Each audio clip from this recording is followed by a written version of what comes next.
মানুষের মনে প্রশ্ন জাগে যে বর্তমান তো অধর্মের জয় আমরা দেখছি, কিন্তু না, সেটা বেশি দিনের নয়।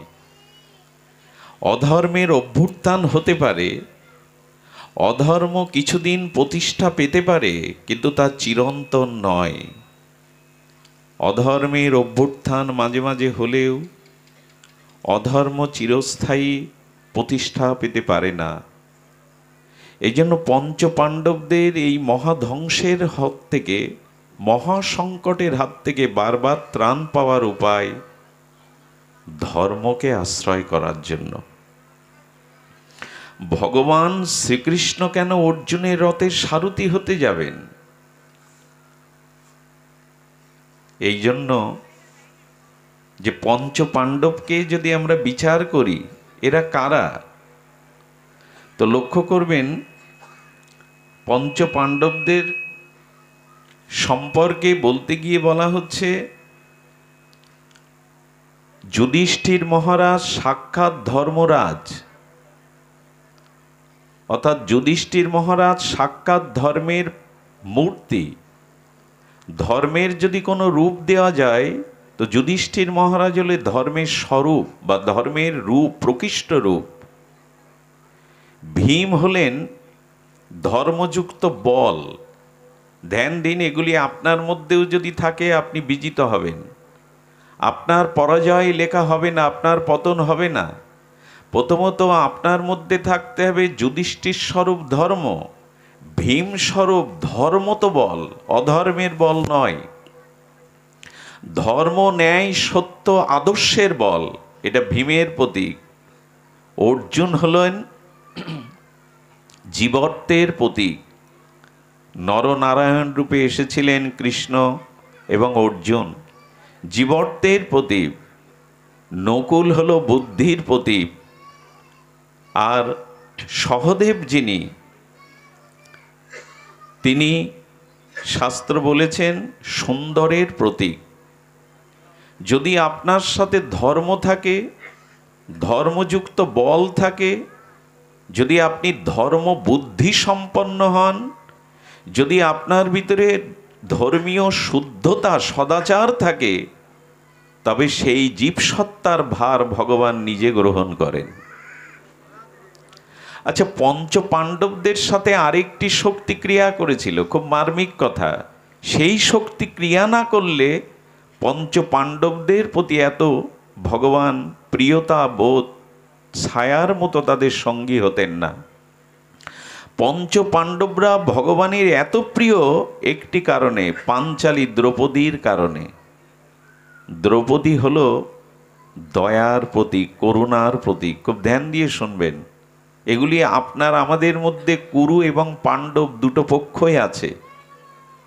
দ্রৌপদী হলেন করুণা এবং দয়ার মূর্তি। আচ্ছা, আপনার সাথে ধর্ম আছে কিন্তু আপনার মধ্যে দয়া নেই, অর্থাৎ দ্রৌপদী যদি না থাকে, করুণা যদি না থাকে, দয়া যদি না থাকে, তবে সে ধর্ম মঙ্গলময় হয় না, মঙ্গল প্রতিষ্ঠা করতে পারে না। আপনার মধ্যে ধর্ম আছে অথচ দয়া নাই, সে ধর্ম কল্যাণকারী হতে পারে না। করুণা নাই, সে ধর্ম কল্যাণকারী হতে পারে না। আচ্ছা, আপনার মধ্যে বল আছে, শুদ্ধ সাত্ত্বিক ধর্ম বল আছে। বল থাকলে কি হবে? যদি দয়া না থাকে, করুণা না থাকে, তবে সেই বল সত্যকে, সুন্দরকে, ধর্মকে প্রতিষ্ঠা করতে পারে না। আপনার বুদ্ধি আছে, সুমেধা, সুবুদ্ধি, কিন্তু বুদ্ধি সু থাকলে কি হবে? বুদ্ধির সাথে যদি দয়ারূপ দ্রৌপদী না থাকে, করুণারূপ দ্রৌপদী না থাকে, তবে আপনি ধর্ম প্রতিষ্ঠা করতে পারবেন না। আপনার মধ্যে যদি সুন্দরতাও থাকে, তবে আপনি প্রকৃত সুন্দর নন, যদি সেই সুন্দরের সাথে করুণা এবং দয়া যুক্ত না হয়। আমার মনে হয় দ্রৌপদী রূপ দয়া পঞ্চপাণ্ডবদের সাথে ছিল বিধায় ধর্ম, বল, মেধা, বুদ্ধি সব কিছুই জয়ী হয়েছে। এজন্য আমাদের জীবনে এই দয়া আজ নাই, করুণা আজ নাই। জীবের দুঃখে আমাদের হৃদয় কাঁদে, অন্যের কষ্টকে আমরা নিজের কষ্ট বলে অনুভব করি। এই জন্য যতদিন পরদুঃখে আপনি দুঃখ না পাচ্ছেন, পরের বিপদকে আপনি নিজ বিপদ না মনে করতে পাচ্ছেন, পরের চোখের জল সেই ভার নিতে না পাচ্ছেন, এই দয়া এই করুণা যতদিন না থাকছে, ততদিন ধর্ম প্রকৃতভাবে প্রতিষ্ঠা পায় না। পঞ্চপাণ্ডবের স্ত্রী দ্রৌপদী কেন? আসলে এই 5টা গুণের সাথে, 5টা শক্তির সাথে দয়াটা যদি যুক্ত হয়, তবেই তারা বিশ্বজয়ী হয়, তবেই তারা রক্ষা পায়। আমাদের অনেকের কাছে ধর্ম আছে, করুণা নেই, দয়া নেই। আমাদের অনেকের কাছে বল আছে, অথচ আমাদের হৃদয়ে করুণা নেই। এই জন্য শাস্ত্রে বারবার বলেছেন, যুধিষ্ঠির ধর্মমূর্তি, ভীমসেন বলের মূর্তি, অর্জুন কিসের মূর্তি? জীবত্বের মূর্তি, নকুল জ্ঞান এবং সরলতা বা বুদ্ধি হলো সহদেব। এর মধ্যে করুণা বা দয়া যুক্ত হয়েছে। এইগুলি যদি আপনার মধ্যে কিঞ্চিত পরিমাণ সিন্ধু থেকে বিন্দু থাকে, তবে ভগবান আপনার পেছনে ছায়ার মতো আছেন, ধর্মই আপনাকে রক্ষা করবে। আচ্ছা, বিবেচনা করে দেখেছেন? আপনারা বিজ্ঞ শ্রোতা, শাস্ত্রজ্ঞ শ্রোতা, রামচন্দ্র বনবাসী, আছে তার কিছু বানর সেনা, জাম্ববান, সুগ্রীব, এরাই। কিন্তু লঙ্কেশ, ত্রিলোক বিজয়ী দেবতাদের ত্রাস, সেই রাবণ স্বর্ণলঙ্কায় নিরাপদ সমুদ্রের ওপারে, রাবণের আছে লক্ষ লক্ষ সেনা, রাক্ষসগণ, মেঘনাদের মতো এবং কুম্ভকর্ণের মতো বীরগণ। কিন্তু রাবণের পতনের কারণ কি? রাবণ রামচন্দ্রের থেকে, কি বলা হয়, রামচন্দ্র এসেছিলেন ক্ষত্রিয় কুলে, সূর্য বংশে, কিন্তু রাবণ এসেছিলেন পুলস্ত ঋষির বংশে, ব্রাহ্মণ বংশে। রাবণ স্বর্ণলঙ্কায় নিরাপদ পরিবেষ্টিত, রামচন্দ্র বনবাসী হয়ে বনে বনে ঘুরছে। রামচন্দ্রের পিছনে বানর সেনা, কিন্তু রাবণের সম্মুখে বীর যোদ্ধাগণ। রাবণ রথে পড়ে উপবিষ্ট যুদ্ধ করছেন, রামচন্দ্র মৃত্তিকায় মাটিতে দাঁড়িয়ে যুদ্ধ করছেন। এর পরেও রাবণ অমরত্ব পেয়েছিলেন, দেবতাদের ত্রাস যিনি, তার পতনের কারণ কি? তার পতনের কারণ রাবণও ভেবে পায়নি। মৃত্যুর সময় বলে গিয়েছিল ঠাকুর লক্ষণ, রামের থেকে সর্ববিষয়ে আমি শাস্ত্রজ্ঞ, আমি তপস্বী, আমি পুলস্ত ঋষির বংশধর, আমি বীর বিক্রম তেজী, কিন্তু আমার পতনের একটাই কারণ, রামের সাথে ধর্ম ছিল, আমার সাথে ধর্ম ছিল না। রামচন্দ্রের সাথে ধর্ম ছিল, আমার সাথে ধর্ম ছিল না। এই জন্য স্বল্পমস্য ধর্মস্য ত্রায়তে মহত ভয়াৎ। সামান্য যদিও ধর্ম তুমি প্রতিপালন করো, ধর্মকে ধরে রাখতে পারো, মহাভয় হতে তুমি ত্রাণ পাবে। আজ মানুষের চিত্তে এত সংখ্যা কেন? এত ভয় কেন? মানুষ আজ এত অস্থির কেন? অনিরাপদ কেন? নির্ভয় হতে পারছে না কেন? পর্যালোচনা করে দেখুন, মানুষের জীবনে আজ ধর্ম থেকে মানুষ অনেক সরে গেছে। এইটুকু বলবো, ধর্ম মানে যাগযজ্ঞ নয়, ধর্ম মানে এরকম 2-10টা অনুষ্ঠান নয়, ধর্ম মানে হাজার হাজার লোককে একত্রিত করে সেটি লোক সংঘট্ট করা নয়। ধর্ম যা কিছু তা আচরণে, অনুষ্ঠানে নয়। অনুষ্ঠান প্রয়োজন, সংকীর্তন প্রয়োজন, ভাগবত আলোচনা প্রয়োজন, কিন্তু যদি অনুষ্ঠানে আর আলোচনা শ্রবণে এটি সীমাবদ্ধ থাকে, ধর্ম কখনো জাগবে না। কারণ ধর্ম আচরণে জাগরিত হয়, বলাই নয়, শোনাই নয়। ধর্ম মানে শুধু অনুষ্ঠান নয়, আলোচনা নয়, কীর্তন নয়, আচার ও পরম ধর্ম। এই অনুষ্ঠান থেকে, ভাগবত তত্ত্ব থেকে যদি আমাদের আচরণে এগুলো প্রতিফলিত হয়, তখনই ধর্ম সাকার হবে। কিন্তু আজ শুধু অনুষ্ঠানই যদি আমরা স্রোতের মতো, নদ নদীর স্রোতের মতো অনুষ্ঠান বয়ে যায়, অথচ ধর্মের প্রত্যেকটি উপদেশ দেখবেন আচরণের কথা বলা হয়েছে। এই যে উপদেশামৃতগুলি, এই যে ভগবানের তত্ত্বগুলি, ভাগবত থেকে, শাস্ত্র থেকে, ঋষিরা তাদের সাধন উপলব্ধির থেকে যে তত্ত্বগুলি জানিয়েছেন, এগুলো একটি তত্ত্ব আচরণ ছাড়া শুধু শ্রবণে বা কীর্তনের জন্য নয়। পর স্ত্রীকে মাতৃজ্ঞান করো, এটি শ্রবণ বা কীর্তনের বিষয় না আচরণের বিষয়? একটু কথা বলুন। পর স্ত্রীকে মাতৃস্বরূপ দেখো, এই যে আমাদের উপদেশামৃত, এটি কি শ্রবণ বা কীর্তনের জন্য না আচরণের জন্য? আচরণের জন্য। সংযমটা শুধু শ্রবণের জন্য না বলার জন্য? রিপুগুলিকে, ইন্দ্রগুলিকে সংযত করো। সম দম এগুলি বলার বিষয় না, এগুলি আচরণের বিষয়। এই জন্য শাস্ত্রে বলছেন আচার ও পরম ধর্ম। সেই আচরণ, যথাযথ ধর্মকে আজ আমরা আচরণে প্রস্ফুটিত করতে পারছি না, প্রকাশ করতে পারছি না। এই জন্য আজ আমাদের ভিতরে এত সংখ্যা, এত বিনাশের ভয়, এত পতনের ভয়। একটা জিনিস জানবেন, মানুষ নির্ভীক তখনই হতে পারে যখনই তার মধ্যে ধর্মবুদ্ধি বিরাজ করে। মানুষের মধ্যে যদি কখনো অধর্ম প্রবেশ করে, তখন সে জীব দুর্বল হবেই। আর এই দুর্বলতাই সমস্ত পতনের কারণ।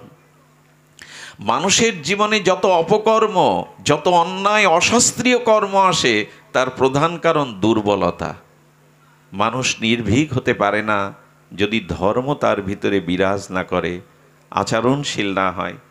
এই জন্য শাস্ত্রে বলেছেন যে দ্রৌপদীর 5 স্বামী নয়, এরকম নয়। দ্রৌপদী হলো করুণা, দ্রৌপদী হলো দয়া।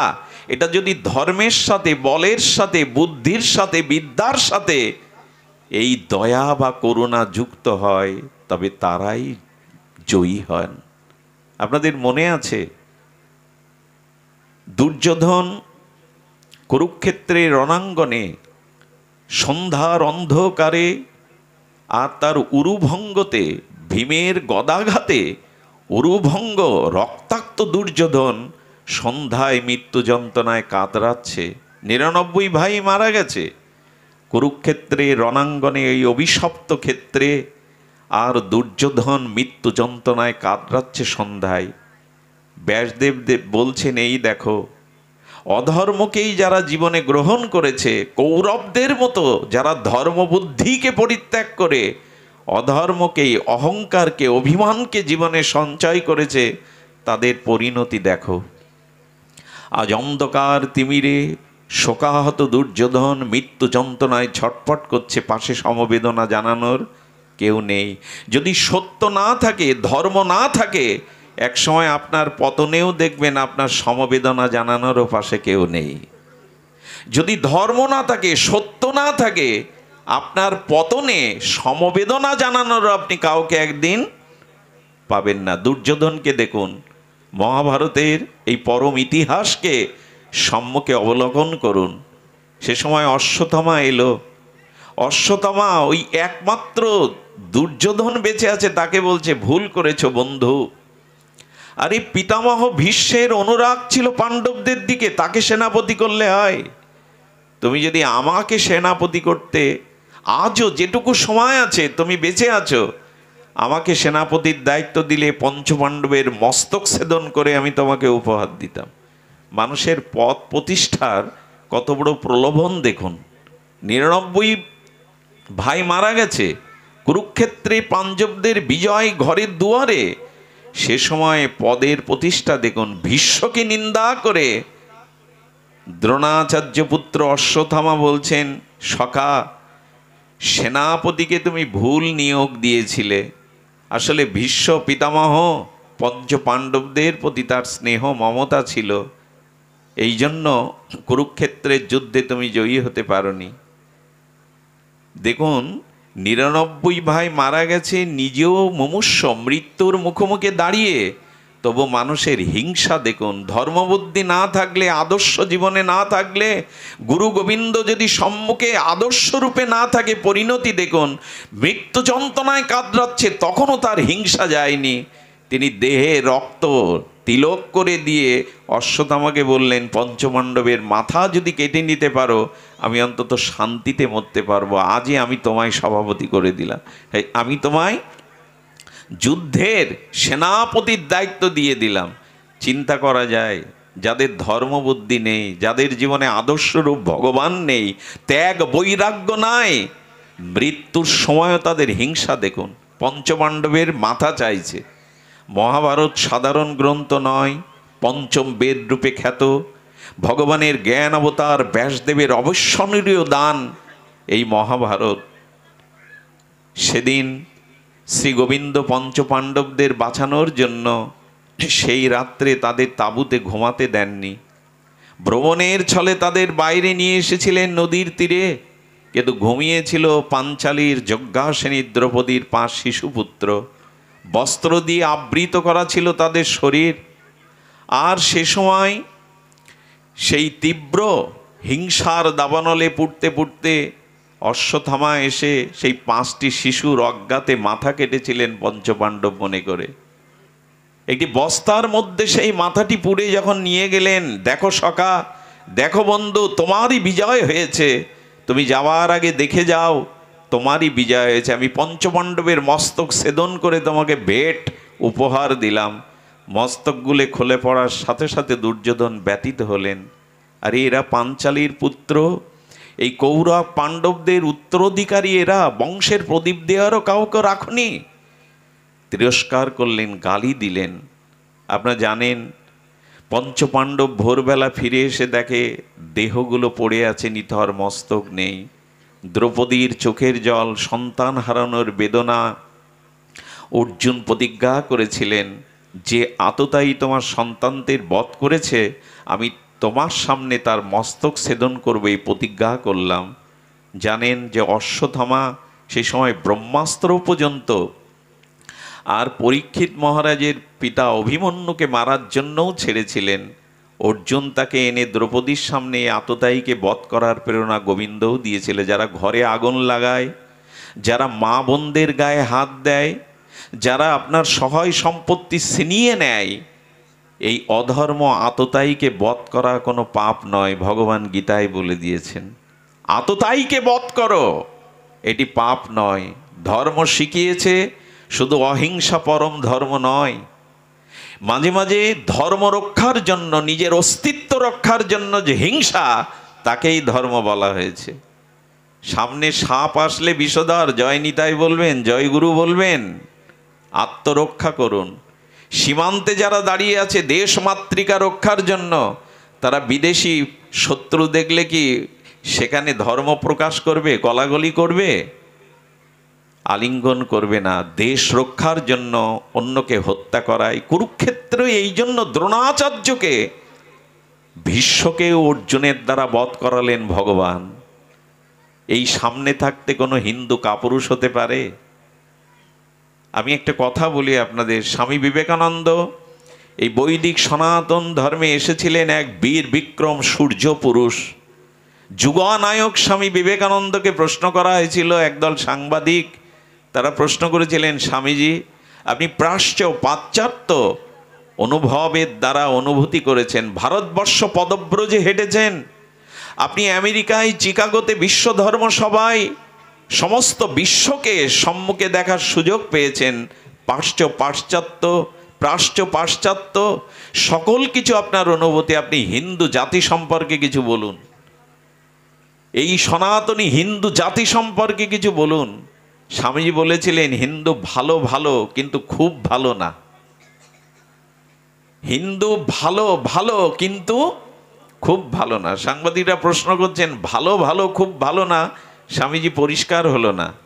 উনি বলেছিলেন, চক্ষু মুদ্রিত করে এই ধ্যানস্থ যুগানায়ক ভারত সূর্য বলেছিলেন, হিন্দুদের মধ্যে দয়া আছে, মমতা আছে, পরোপকারের ভাবনা আছে।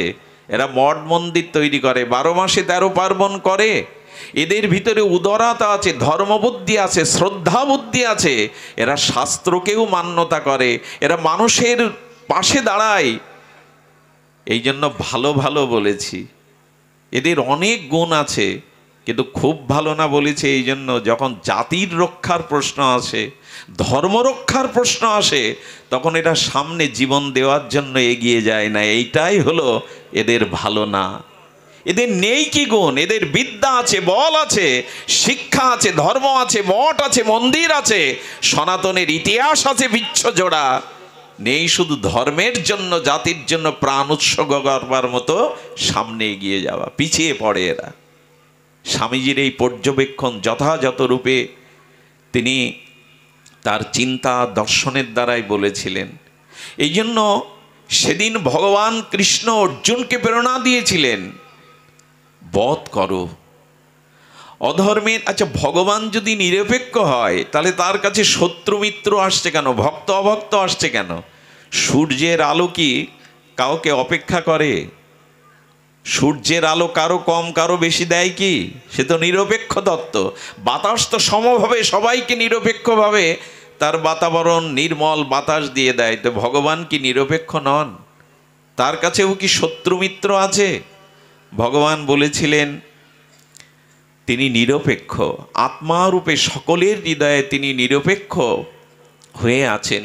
কিন্তু ভগবান বললেন যে দেখো, তোমার কোনো একটি হস্তে যদি গ্যাংগ্রিন হয়, এখানে ক্যান্সারে আক্রান্ত হয়, তখন তুমি নিজে গিয়ে ডাক্তারকে টাকা দিয়ে তাকে অনুরোধ করে হাতটা কেটে ফেলো, কেটে ফেলো। এই জন্য হাত কাটলে যদি পুরো শরীরটা বেঁচে যায়, ওই হাতটা কাটাটাই তোমার কাছে তখন ধর্ম হয়ে দাঁড়ায়।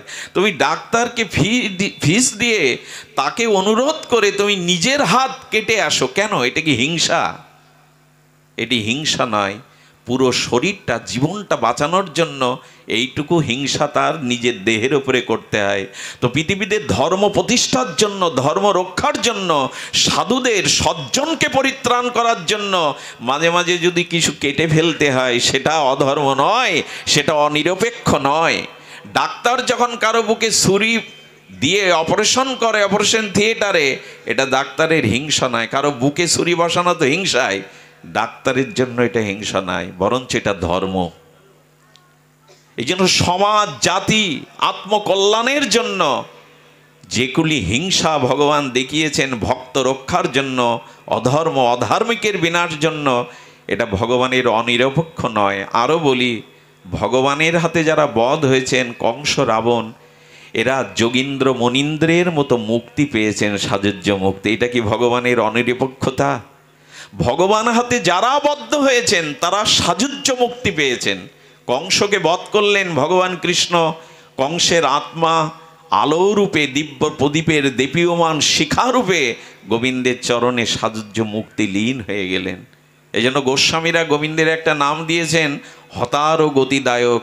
গোবিন্দ যাদের বধ করেন তাদেরও পরম গতি দেন, তাদের মুক্তি দেন, যেটা তপস্যার দ্বারা হয় না। ভগবান নিরপেক্ষ, ভগবান অনিরপেক্ষ নন। কিন্তু ভক্তের প্রতি তার আলাদা করুণা থাকে। যেখানে ধর্ম আছে, করুণা আছে, দয়া আছে, সেখানে ভগবান ছায়ার মতো। আচ্ছা, অর্জুনের রথের সারথি হলেন। সারথি মানে ড্রাইভার, মানে একরকম চাকরি। অর্জুন কি বলছেন কুরুক্ষেত্রের আগে? সেনার উভয়ের মধ্যে স্থাপিতং রথ অচ্যুত। কৃষ্ণকে ধাক্কা দিয়ে বলছেন, হে কৃষ্ণ, দুই সেনার, উভয় সেনার মধ্যে রথটা স্থাপন করো। কাকে আদেশ দিচ্ছে অর্জুন? যিনি বিশ্ব স্রষ্টা, অনাদিরাদি, সর্বকারণের কারণ, অখণ্ড পরতত্ত্ব, স্বয়ং ভগবানকে আদেশ দিচ্ছে সেনার উভয়ের মধ্যে স্থাপিতং রথ অচ্যুত। হে অচ্যুত, তুমি আমার এই রথখানা দুই সেনার মধ্যে স্থাপন করো। গোবিন্দ রথের সারথি হয়ে ঘোড়ার ঘাস খাওয়াচ্ছেন, রথটা মুছে দিচ্ছেন, আর অর্জুনের আদেশ পালন করছেন। কেন জানেন? কারণ এই জন্য তোমাদের সাথে ধর্ম আছে, যেখানে ধর্ম সেখানে আমি। এই জন্য আজ আমাদের জীবনে এই ধর্মবুদ্ধিটা প্রয়োজন। আপনারা জানেন ভগবান কাউকে বধ করেন না। যেদিন অক্কুর মহারাজ এসে বৃন্দাবনে, মথুরা মণ্ডলে বৃন্দাবনে এসে নন্দ মহারাজকে বলছেন কৃষ্ণ কংসকে বধ করেছে, বলে তা হয় নাকি? আমার কৃষ্ণকে জানি না? মা দড়িটাই কাটতে পারলো না, যশোদা তাকে দড়ি দিয়ে বন্ধন করলো, দড়ি কাটতে পারলো না, সে কংসকে মারবে? কংস মরেছে তার নিজের পাপের কারণে, কৃষ্ণ কাউকে হত্যা করেনি। আজ কৌরবদের, আজ রাবণের পতনের কারণ হলো তাদের নিজের অধর্ম বা পাপ, ভগবান উপলক্ষ মাত্র। আমাদের পতন হয় আমাদের পাপের কারণে। সামনে যে শত্রু দেখেন এগুলো উপলক্ষ। এই জন্য শাস্ত্রে বলছেন যে অর্জুনের মতো আপনিও যদি ধর্মকে আশ্রয় করতে পারেন। অর্জুনকে যখন কেউ প্রশ্ন করত যুধিষ্ঠির কি হয়, তখন বললেন উনি আমার ধর্ম, উনি আমার আদর্শ।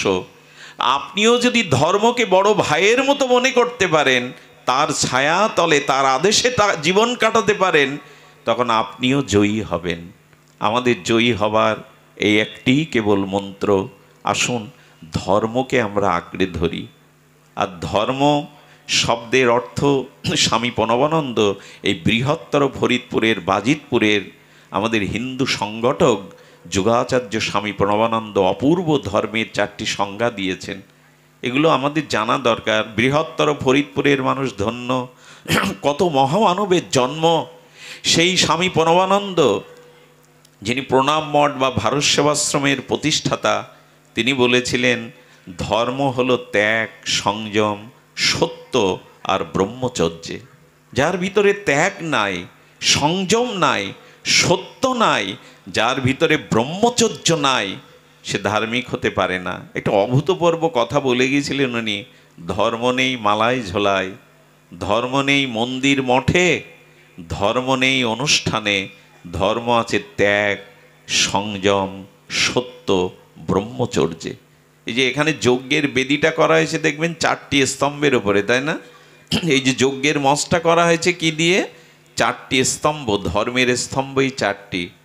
সেটি হলো ত্যাগ থাকতে হবে, সংযম থাকতে হবে, সত্য থাকতে হবে, ব্রহ্মচর্য থাকতে হবে। পাণ্ডবদের দিকে তাকিয়ে তো দেখুন, সেটি তাদের চরিত্রে ছিল।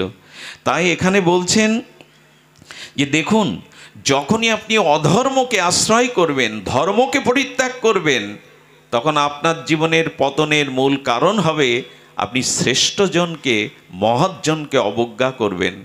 দুর্যোধনের পতন সেদিন হয়েছিল যেদিন দুর্যোধন বিদুরকে, বিদুরের মতো মহাত্মাকে, ভক্তকে রাজসভা থেকে অপমান করে বের করে দিয়েছিলেন। মনে পড়ে আপনাদের?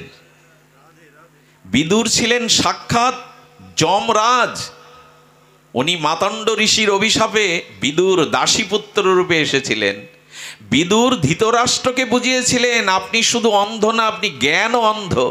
আরে আপনি শ্রেষ্ঠ, জ্যেষ্ঠ।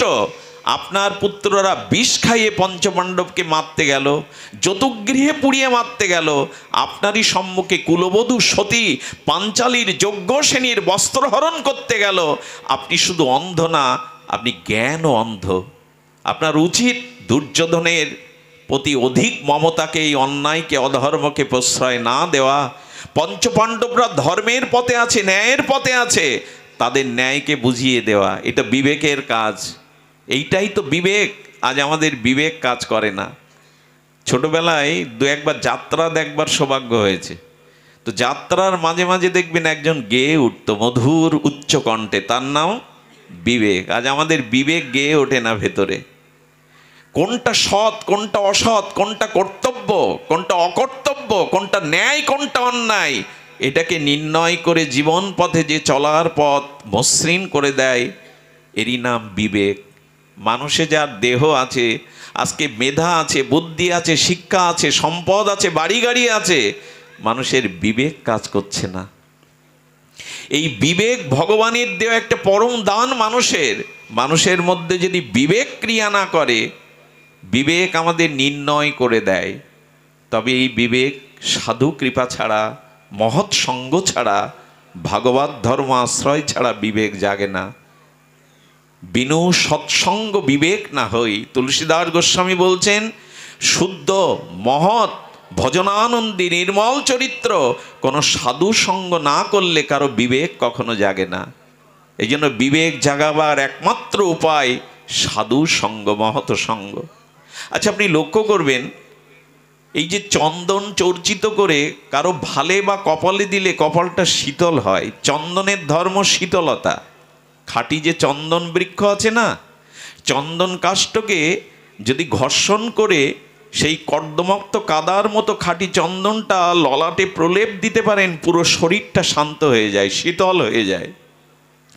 চন্দনের ধর্ম শীতলতা।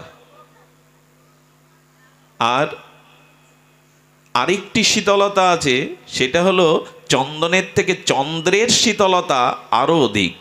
চাঁদের মধ্যে, সুধাকর চন্দ্রের মধ্যে যে স্নিগ্ধ জ্যোৎস্না আছে, রাত্রে এই জ্যোৎস্না মেখে দেখবেন দেহ মন শীতল হয়ে যাবে।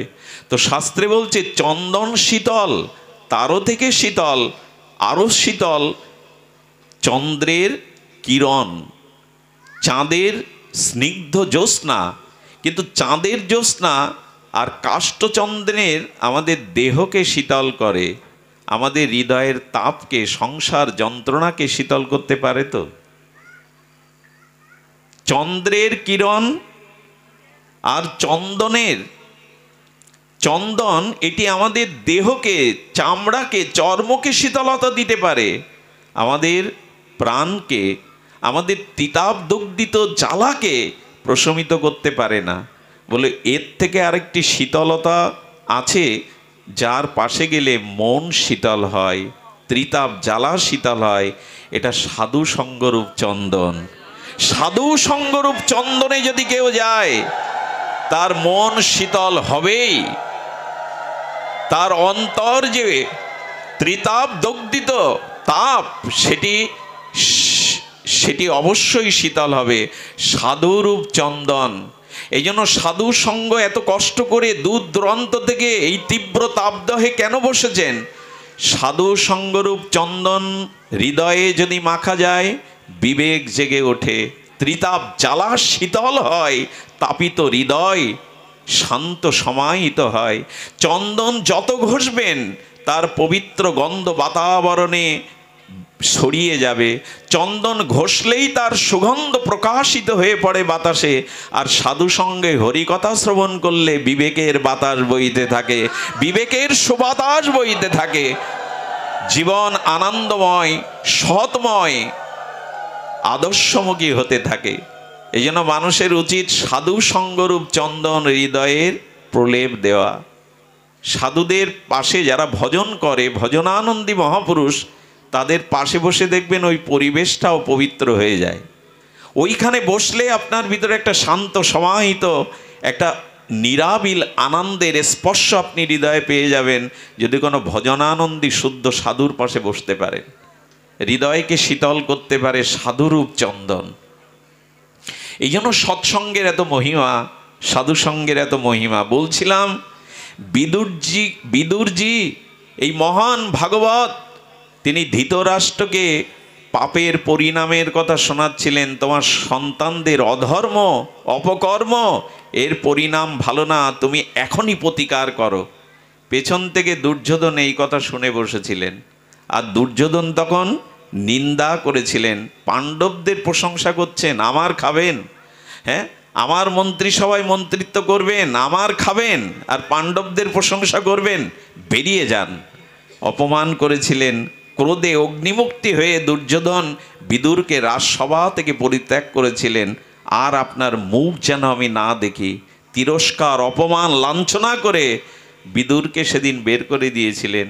বিদুর একটা কুঁড়ে ঘর তৈরি করে আর জঙ্গলের মধ্যে বিদুরানী এবং বিদুর ভগবানের ধ্যান ধারণা করতেন। আপনারা জানেন কুরুক্ষেত্রের যুদ্ধে এই বিদুর তীর্থ পরিক্রমায় বেরিয়েছিলেন, তিনি ছিলেন না। যখনই আপনার ভিতরে অধর্ম আসবে, তখন কয়েকটি জিনিস আপনার মধ্যে চলে আসবে, সেটা হলো অভিমান, অহংকার। আর এই অভিমান, অহংকার আসার সাথে সাথে শ্রেষ্ঠকে যখন অমর্যাদা করবেন, তখন আপনার জীবনে আয়ু, শ্রী, যশ, সমস্ত মঙ্গল বিনষ্ট হবে। এই দেখুন তার প্রমাণ। বিদুরের মতো মহাত্মাকে যেদিন অভিমানে দুর্যোধন তিরস্কার করেছিলেন, অপমান করেছিলেন, সেই দিনই কৌরবদের পতন নিশ্চিত হয়ে যায়। সেই দিনই কৌরবদের পতন লিখিত হয়ে যায় যে মহৎকে অবজ্ঞা করো না, শ্রেষ্ঠকে অবজ্ঞা করো না। ভগবত চরণে কোটিবার অপরাধ করলেও ক্ষমা হয়, কিন্তু শ্রেষ্ঠ কোনো মহতের চরণে অবজ্ঞা করলে, অপরাধ করলে, সে ভগবান তাকে ক্ষমা করেন না। দ্রৌপদীর দয়ার কথা বলছিলাম। এই সময় যখন ভগবানের আজ্ঞায় আর মস্তক ছেদন করবেন, পিঠ মোড়া দিয়ে রথের চাকাতে টানতে টানতে বীর অর্জুন নিয়ে এসেছিলেন অশ্বত্থামাকে। অশ্বত্থামাকে দাঁড় করিয়ে বাধা অবস্থায় দেখে চোখের জল মুছে পাঞ্চালী বললেন, এ কি করেছেন আপনি? উনি গুরু দ্রোণাচার্যের পুত্র, ব্রাহ্মণ পুত্র। ব্রাহ্মণকে কখনো উনি বলছেন গায়ে হাত তুলতে নেই। দেখুন, ব্রাহ্মণ বৈষ্ণব যারা শাস্ত্রে বলেছে সদাচার সম্পন্ন, তাদের গায়ে হাত তুলবেন না। শাস্ত্রে বলছেন উনি আপনার গুরুপুত্র। আরে আপনি বীর, অশ্বত্থামাকেও যে জ্ঞান দেননি, যুদ্ধের জ্ঞান, যে বীরত্ব আপনাকে তাই দিয়েছেন। গুরুপুত্রকে এভাবে বেঁধে আনা ঠিক নয়। আপনি এই মুহূর্তে ওর মস্তক ছেদন না করে ওকে মুক্ত করে দিন। কৃষ্ণ বলছে, কি বলছো পাঞ্চালী? তোমার পঞ্চপুত্র পড়ে রয়েছে সামনে, তোমার ভিতরে প্রতিশোধ স্পৃহা নাই? যে তোমার শিশু পঞ্চপুত্রকে বধ করলো, তুমি তাদের মুক্ত করতে বলছো? কৃষ্ণ বলছেন, দ্রৌপদী, এটা তোমার উচিত নয়। দ্রৌপদী কি বলেছিল জানেন? দেখুন, ভগবানের সামনেই বলছেন, এই করুণার মূর্তি, দয়ার মূর্তি। পাঞ্চালী বলেছিলেন, পুত্র হারার বেদনা আমি উপলব্ধি করছি এই সময়। আমি চাই না আমার মতো কোনো মায়ের কোল খালি হোক।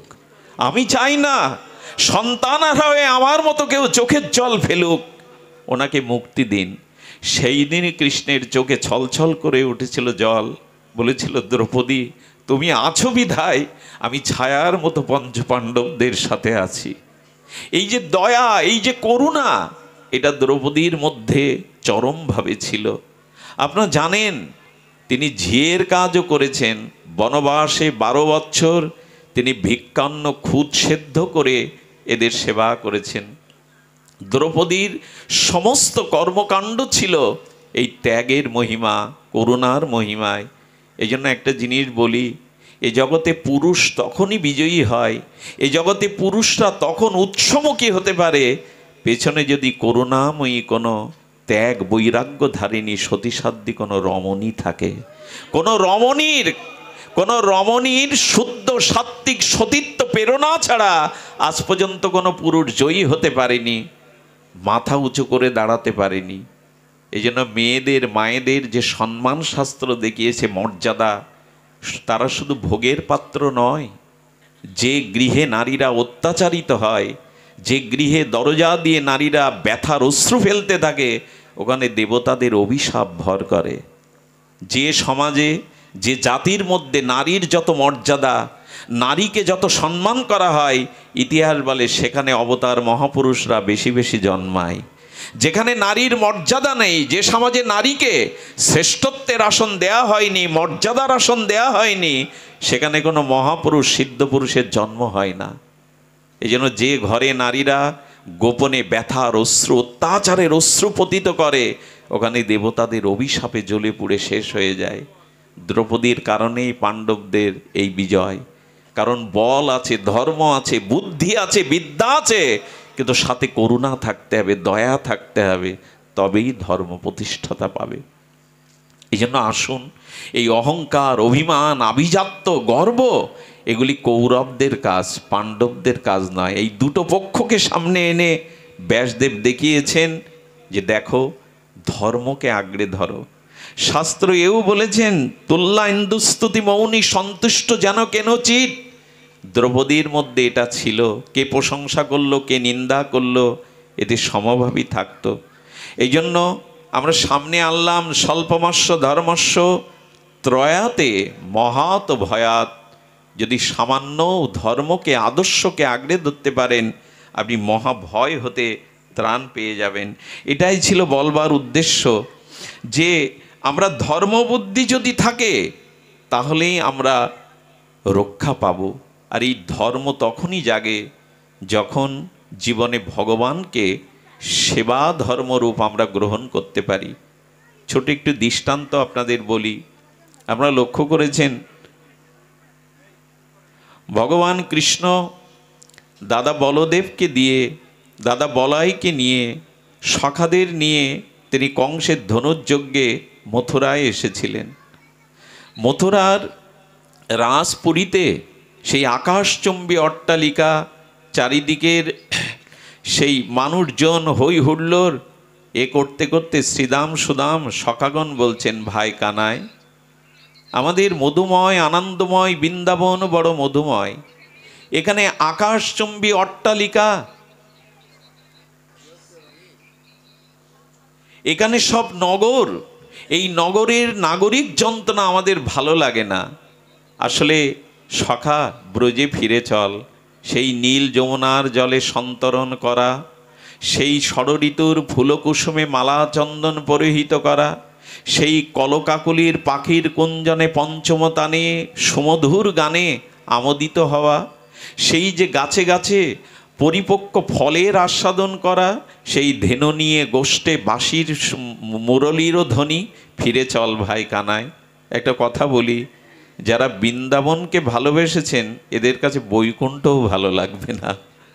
যারা মধুময় আনন্দময় ভগবানের শ্রীনিকেতন বৃন্দাবনকে ভালোবেসেছেন, জানেন বৈকুণ্ঠে দুটি জিনিস নাই। বৈকুণ্ঠে কুণ্ঠা নাই, মানে কোনো দুঃখ জরাব্যাধি বৈকুণ্ঠে নাই।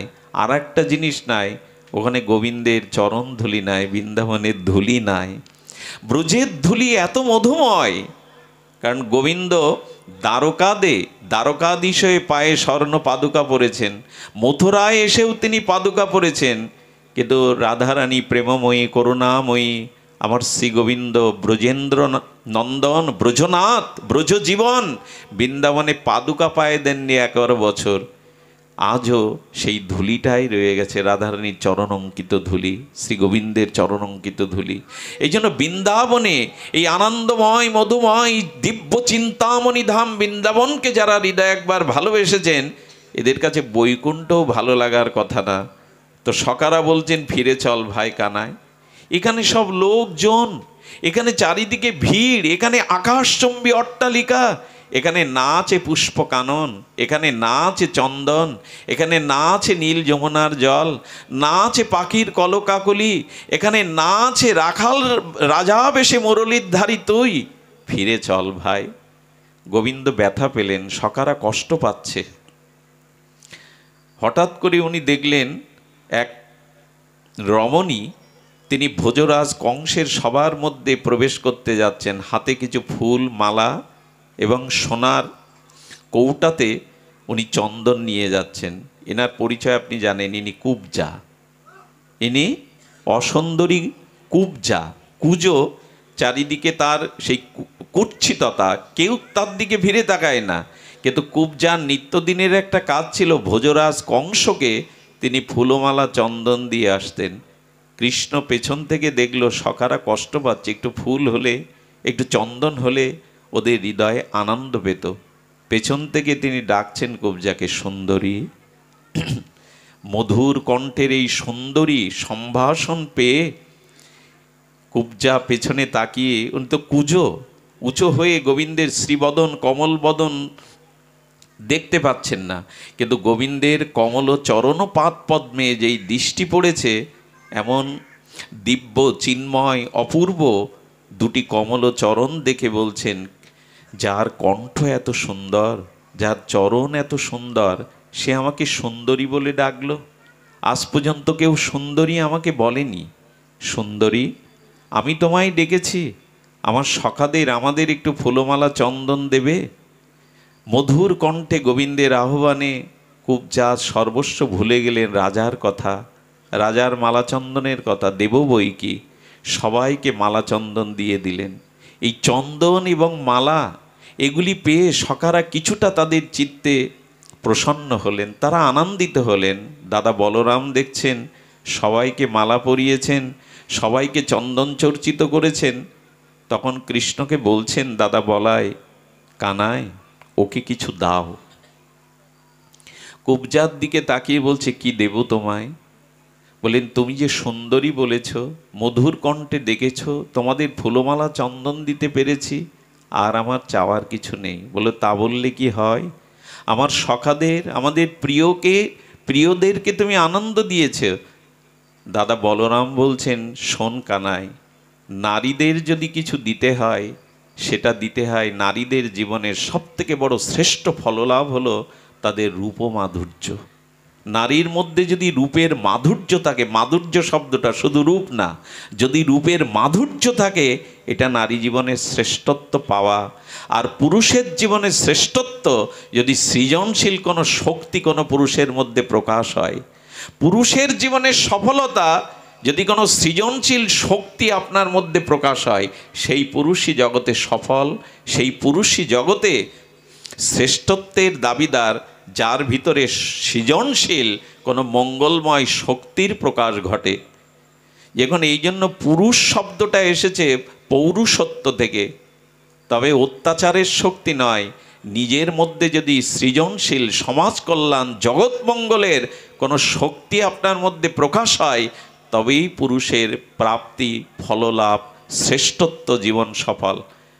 একটু বলতে হয়, বিল্বমঙ্গলের জন্য এখানে কেউ আসেননি, আমার এই রক্তমাংসের পিণ্ড দেহটার জন্য এখানে কেউ আসেননি। যদি খুব ভেতর থেকে জিজ্ঞাসাটা আসে, কেন এসেছেন? বিল্বমঙ্গল তোমার জন্য আসেনি, আসলে তোমার মুখ দিয়ে দুটো হরিকথা ভগবান প্রকাশ করছেন, এই জন্য এসেছে। এই জন্য কোনো পুরুষের মধ্যে যদি সৃজনশীল মঙ্গলময় কোনো শক্তির প্রকাশ ঘটে, সেটা তপস্যার দ্বারা, সাধনার দ্বারা, বিদ্যার দ্বারা, তবে সেই পুরুষই শ্রেষ্ঠ। যে পুরুষের মধ্যে কোনো শক্তি নাই, আসলে তিনি মৃত। সৃজনশীল কোনো মঙ্গলময় শক্তি যে পুরুষের মধ্যে নাই, যার শক্তি জগতের কল্যাণে এলো না, পরিবারের কল্যাণে এলো না, সমাজের কল্যাণে এলো না, তিনি মৃত, পুরুষ হওয়ার যোগ্য নয়। আর যে নারীর মধ্যে রূপের মাধুর্য নাই, সে নারীর জীবনও সফল নয়। তবে কি সুন্দরী হতে হবে না, এখানে মাধুর্য শব্দটা বলা হচ্ছে। অন্তরের সৌন্দর্যের সাথে বাইরের সৌন্দর্য যুক্ত হলেই তবে সে মাধুর্য, সৌন্দর্য প্রকাশ হয়। গোবিন্দ দাদা বলরামের কথায় কুবজার নোখে নিজের বৃদ্ধাঙ্গুলিটি দিয়ে একটু চাপ দিলেন, আর পিঠে আস্তে করে একটি চড় দিলেন, ওঠো সুন্দরী ওঠো। যেই বললেন, কুবজার আর সমস্ত অসুন্দরতা কেটে গেল। আর কুবজার যে কুজো ভাব ছিল না, অপূর্ব অনিন্দ, ত্রিলোকের মধ্যে অপরূপ সুন্দরী রূপে প্রকাশিত হলো, যেটা মেনকা উর্বশীর রূপ এমন নয়। তিলক সুন্দরী রূপে কুবজার রূপমাধুর্য গোবিন্দ দান করলেন। আমার কি মনে হয় জানেন, সুন্দরের পাশে গেলে অসুন্দরও সুন্দর হয়ে যায়। সুন্দরকে যদি কিছু দেওয়া যায়, তবে নিজেও সেই সৌন্দর্যটা নিজের কাছে ফিরে আসে। যেমন দেখবেন, খুব সুন্দর করে সেজে গুজে আয়নার সামনে দাঁড়াবেন, দেখবেন আয়না আপনার সৌন্দর্যটা ওর ভেতর থেকে ফিরিয়ে দেবে, হাসিটা ফিরিয়ে দেবে, আনন্দটা ফিরিয়ে দেবে। এই জন্য ভগবানকে কিছু দিন, ভগবানকে আনন্দ দিন। ফুলমালা চন্দন দিল কুবজা, যার দিকে কেউ তাকায় না, অসুন্দরী, কোনো গুণ নাই, গোবিন্দ তাকে আজ ত্রিলোক সুন্দরী করে দিলেন। তিলোত্তমা মেনকার থেকে তাকে সুন্দরী করে দিলেন। আর যখনই সুন্দরী করে দিলেন, ভেতরে ভেতরেতে আনন্দ পেয়েছেন কুবজা। আরে, যাকে একটু চন্দন দিলাম তাতে আমাকে এই সুন্দর করে দিল। কিন্তু কুবজার মুখটা বিষণ্ণ হয়ে গেল। খুব ধ্যান দিয়ে শুনুন, অপূর্ব কথা, মার্মিক কথা। কুবজা তখন, কুবজার বিষণ্ণ মুখের দিকে তাকিয়ে গোবিন্দ বলছেন, কি হলো সুন্দরী, তুমি প্রসন্ন হওনি?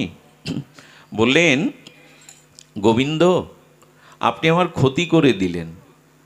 আরে, আমার দিকে আজ পর্যন্ত কেউ তাকায়নি, আমি এত কুৎসিত, আমি এত সুন্দরী, আমার দিকে এই মহল্লায় কেউ ফিরেও তাকাতো না। আমি একদিক দিয়ে গেলে অন্য মুখে ফিরে থাকতো তারা। কিন্তু যে রূপ তুমি আমায় দিয়েছো, এখন আর এই মহল্লায় আমি টিকতে পারবো না, আমার উপায় কি হবে? গোবিন্দের স্পর্শ পেয়েছে তো, করুণা পেয়েছে তো, বুদ্ধি খুলে গেছে, দদা আমি বুদ্ধি যোগাম। বলেন, এই রূপ নিয়ে তো আমি এখানে টিকতে পারবো না, এই রূপ নিয়ে আমি বেঁচে থাকতেও ছিঁড়ে খাবে আমাকে, কেন তুমি ক্ষতি করে দিলে আমায়? গোবিন্দ একটু মৃদু হাসলেন, সেই বাঁকা ঠোঁটের হাসিতে বললেন, শোনো, আমি যাকে রূপ দেই, সেই রূপের মধ্যে আমি আমার স্বরূপও দিয়ে দেই। সেই রূপের দিকে আর কেউ কামনার দৃষ্টিতে তাকাবে না, সেই রূপের দিকে আর কেউ কামনার দৃষ্টিতে তাকাবে না। দেখবেন, যে মায়েরা সতী হয়, এক পতি ছাড়া স্বপ্নেও পরপুরুষের চিন্তা করে না, পতি প্রাণা হয়, যাদের ভিতরে ইষ্টপ্রীতি, ভগবত প্রীতি, আরাধনা আছে, তাদের রূপের মধ্যে এমন একটা তেজ বিকিরণ হয়, সেই তেজের দিকে অসুররাও পর্যন্ত মাথা নত করতে বাধ্য হয়। ভগবান যদি কারো রূপ দিয়ে দেয়, সেই রূপের মাধুর্যে স্বরূপ প্রকাশ হয়ে পড়ে। কারো কারো রূপ দেখে দেখবেন, কোনো কোনো মায়ের দিকে তাকিয়ে দেখবেন মা বলতে ইচ্ছা করবে তাদের। এর কারণ হলো ভগবত ভজনের দ্বারা, সতীত্বের দ্বারা যাদের হৃদয়ের মাধুর্য প্রকাশ হয়, তাদের রূপের মধ্যে একটা দিব্যতা থাকে। এই দিব্যতাটাই হলো নারীর সম্পদ, এই দিব্যতাটাই হলো নারীর সম্পদ। এই জন্য গোবিন্দ যাকে রূপ দিয়ে দেয়, সেই রূপে স্বরূপটাও মিশিয়ে দেয়। কুবজার দিকে আর কেউ কুদৃষ্টিতে তাকায়নি, তাকাবার কথাও নয়। গোবিন্দ বললেন, আমি স্বরূপ দিয়ে দিলাম তোমায়। সুধীজন, এই স্বরূপ দেওয়ার পরে কুবজাকে সাধারণই রতিতে গোবিন্দ স্ত্রীর মর্যাদাও দিয়েছিলেন। আমার বলবার অভিপ্রায় এইটুকু, সুন্দরকে কিছু দিন, সুন্দরের একটু মালা চন্দন সেবার জন্য আজ কুবজা কি পেয়ে গেল না, কুবজা সুন্দরী রূপ নিল। বৃন্দাবনের আরেকটি লীলা মনে পড়ে। এই গরমে আপনাদের বেশি অত্যাচার করা ঠিক নয়, তারপরেও বলি, আসুন। ধর্ম তাকেই বলে, ধর্ম হলো তাই যার দ্বারা ভগবান আনন্দিত হন। ভগবানকে আনন্দ দেওয়ার নামই হলো, ভগবানকে সেবা করার নামই হলো ধর্ম। ধর্ম অন্য কিছু নয়, ধর্ম হলো ভগবানের সেবা সুখ তাৎপর্যময়তা। যে সেবার দ্বারা, যে সুখের দ্বারা ভগবানকে আনন্দ দিতে পারবেন, সুখ দিতে পারবেন, সেটি সেবা মাধুর্যের দ্বারা। এই সেবা এবং ভগবানকে আনন্দ দেওয়ার নামই ভজন। এটা যদি করতে পারেন, তাহলে কুবজার মতো আর অসুন্দরতা থাকবে না, এ জীবন ধন্য হবে। এই রূপের মধ্যে তার স্বরূপের প্রকাশ ঘটবে, এ জীবন হবে আনন্দময়, কল্যাণময়, প্রেমময়, ভজনময়। এই জন্য আমাদের জীবনে যেটুকু ধর্ম, সেটুকু হলো ভগবানকে সুখ দেওয়া, আনন্দ দেওয়া। আমার প্রতিটি কর্মে, প্রতিটি চিন্তায়, প্রতিটি মননে ভগবান সুখ পাচ্ছেন তো, তিনি আনন্দ পাচ্ছেন তো।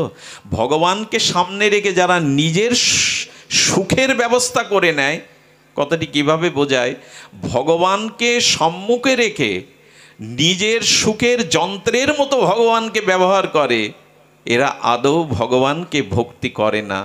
এরা ভগবানকে সামনে রেখেছে নিজের সুখবাসনা পূরণের মেশিন বা যন্ত্র হিসাবে। তাই আপনাদের কাছে নিবেদন করব যে দেখুন, মানুষের জীবনে নিজের সুখে, নিজ ভোগের বাঞ্ছা ত্যাগ করে যদি জগতের হিত, যদি জগদীশ্বরের সেবা, যদি ভক্তের সেবা, মহতের সেবা করতে পারেন, তখনই সেটাই হবে পরম আনন্দের। আপনাদের মনে আছে ভগবান কপিল দেবের মাতা দেবাহুতি, এই দেবাহুতি দেবী তখন বৃদ্ধা। তিনি ব্রহ্মার কাছ থেকে জেনেছেন, তোমার এই পুত্র তোমার পুত্র নয়, স্নেহবৎসল দৃষ্টিতে পুত্ররূপে দেখছ, কিন্তু ইনি স্বয়ং নারায়ণেরই অবতার ভগবান কপিল।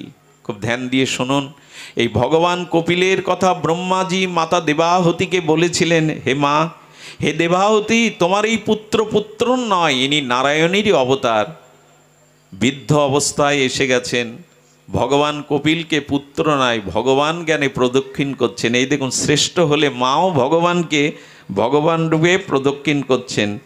আর ইচ্ছা দেশ ও বিহীনেন সর্বত্র সমচেতসা ভগবত ভক্তি যুক্তেন প্রাপ্তা ভগবত গতি। শ্রী ভগবতে এই যে ভগবত গতি, এই যে ভক্তি প্রাপ্তি, এই জন্য মা নিজের সন্তানকেও ভগবত জ্ঞানে প্রদক্ষিণ করে আর প্রীতি নমস্কার করে প্রশ্ন করছেন।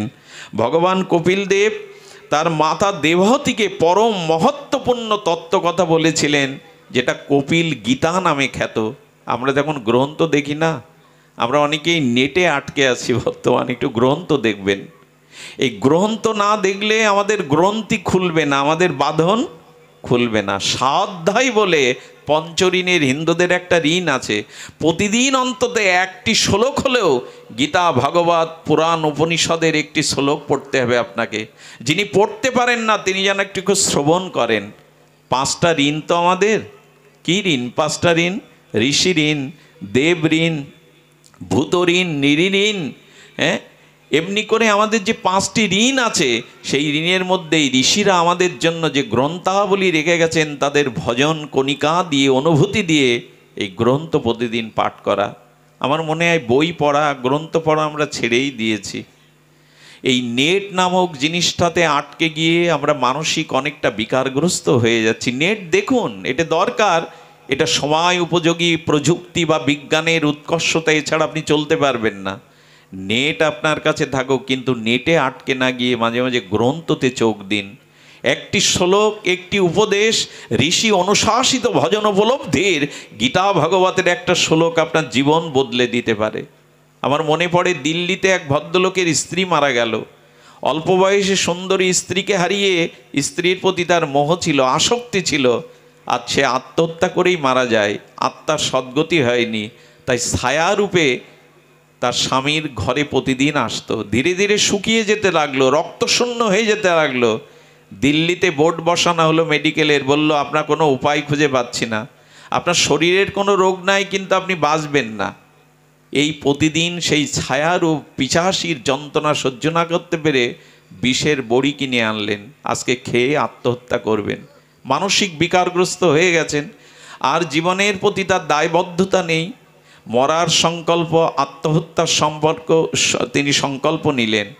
যখনই রাত্রে খাওয়ার পরে পকেটে হাত দিতে যাবেন, ওই পিশাচি দরজার কাছে ছায়ামূর্তি নিয়ে এসে বলছেন, তোমার পকেটে যেটা আছে ফেলে দাও।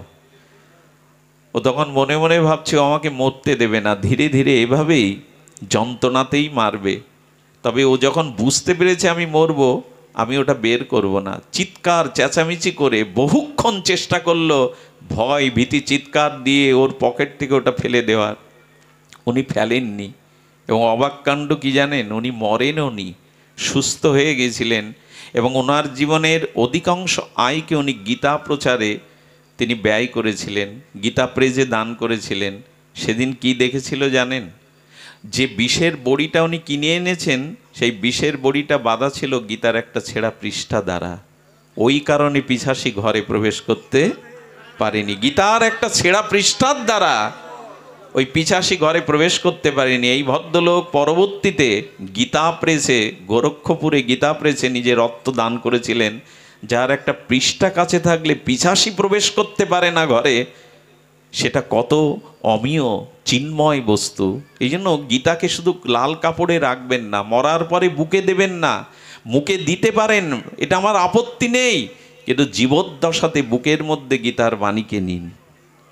মৃত্যুর পরে বুকে দিলেন, তাতে আমার আপত্তি নেই, কিন্তু তাতে তার কি কল্যাণ হবে আমি জানি না। কিন্তু গীতাটা জীবদ্দশাতেই গীতার বাণীকে হৃদয়ে নিন। এই জন্য এগুলো খুলে দেখবেন। কপিল গীতা নামের উপদেশে আছে, কপিলদেব সন্দনা বন্দনা নিত্যকর্ম সমাপন করে বসেছেন। আর কি করেছেন? মা দেবাহুতি সেই পূর্ণ শ্রদ্ধা নিয়ে এসে পুত্রকে প্রদক্ষিণ করে, আর তখন বলছেন অপূর্ব এই কথাগুলো, যে ব্রহ্মা বলেছিলেন যে তুমি নারায়ণ, আমি এই সময় তোমার গর্ভধারিণী শুধু নয়, আমি তোমার শিষ্যা, আমাকে তুমি উপদেশ দান করো। কি বলছেন শুনুন। আমি আজ পর্যন্ত অনেকবার ইন্দ্রিয় ভোগ করেছি নিজের মা, এই উক্তিগুলো শুনুন, এটা আমাদেরই কথা। আমরা বহুবার জন্মেছি, বহু দেহ পেয়েছি, বহু সম্পর্ক পেয়েছি, অনন্তকাল ধরে এই দেহকে, ইন্দ্রিয়কে ভোগ করেছি। চোখে দৃশ্য দেখেছি, জিহ্বায় রসাস্বাদন করেছি, কর্ণে শব্দমালা দিয়েছি, চর্মকে স্পর্শ সুখ দিয়েছি, কিন্তু কই আজও পর্যন্ত আমার তৃষ্ণা তো মিটল না।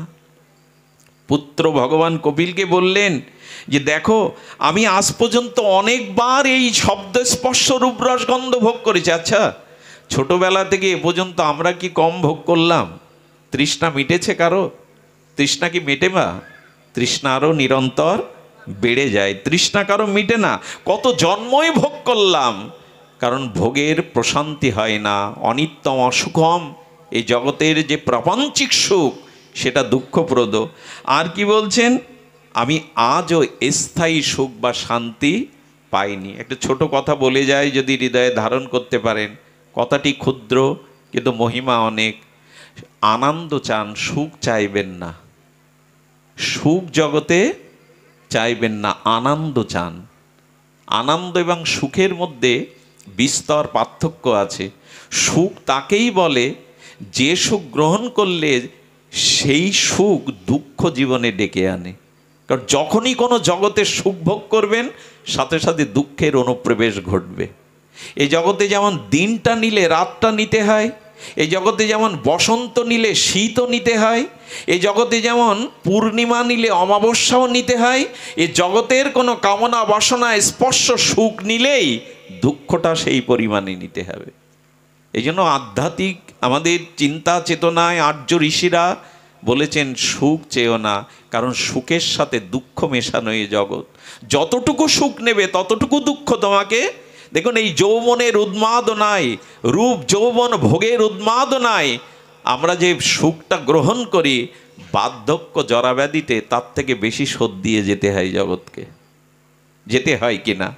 এই জন্য শাস্ত্র বলেছেন জগতের সুখকে নিতে চেয়েও না, জগতের সুখের সাথে দুঃখ মেশানো। এই জন্য কতবার ভোগ করেছি, কতবার শরীর পেয়েছি, কতবার কামনা বাসনা ভোগে প্রমাত্ত হয়েছি, আজও তো স্থায়ী সুখ পাইনি। কারণ পাওয়ার কথা না, সুখ নয় আনন্দ চাই, কারণ আনন্দ অখণ্ড হয়। আপনার ভেতরে যে আত্মা, তার কি জরাব্যাধি হয়? তার কি মৃত্যু হয়? সে কি দেহ বদলায়? বদলায় না। আত্মা হলেন আনন্দের উৎস, আর এই দেহের যে সুখ, এটা ক্ষণিক, দুঃখপ্রদ, বিধ্বংসী। তাই বললেন শরীর বিদ্ধ হয়েছে, দুর্বল হয়েছি। আচ্ছা, একটা আশ্চর্য জিনিস দেখবেন, শরীর দুর্বল হয়, শরীর জ্বর, চোখে দেখি না, দাঁত পড়ে যায়, হজম শক্তি থাকে না, কিন্তু জিহ্বার লালসা কমে। যত বৃদ্ধ হয়, যত বয়স যায়, তত জিহ্বা আরও শক্তিমান হয়ে ওঠে। আসলে এই ইন্দ্রগুলি শিথিল হতে চায় না। আচ্ছা, মন কারো বিদ্ধ হয় তো? শরীর বিদ্ধ হয়, মন বিদ্ধ হয় তো? মন চির যৌবনাবতী থাকে, তা ভোগ বাসনা থাকে কোথায়? মনের মধ্যে। এই জন্য মা বলছেন রাক্ষসীর মতো পেছনে লেগে আছে বাসনা, ভোগ। মনে করি এবার ছেড়ে দেব, রোগ আসলে, শোক আসলে, বিপদ আসলে মনে করি আর ভোগের পথে যাব না, কিন্তু রাক্ষসীর মতো পেছনে লেগে থাকে। সে আমাকে আবার আঁকড়ে ধরে। কপিলদেব প্রসন্ন হয়ে বললেন, মা, আপনি অপূর্ব সুন্দর একটি জিজ্ঞাসা করেছেন,